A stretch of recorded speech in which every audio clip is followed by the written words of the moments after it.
DS Diving Service here. It is October 20th. We are here at Gator Girl. I have her all cleaned up. I also installed two 2-inch shaft zincs.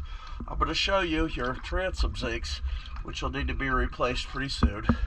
On your port prop, I'm going to show you a little electrolysis. On your bow thruster, I'm going to show you it needs a new anode. And I left one of your underwater lights dirty because I'm going to clean that in this video.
Cleans up nice for the most part.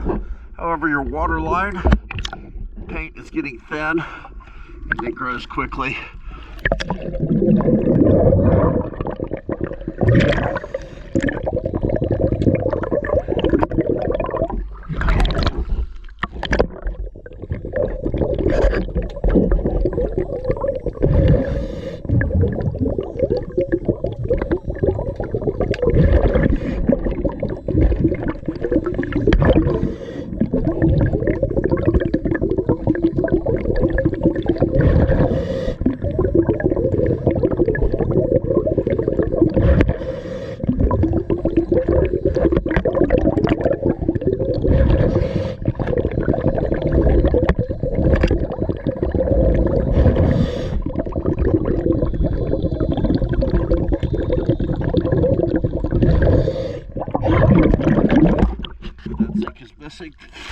I'll get out as soon as I can possibly get it. DS Diving Service.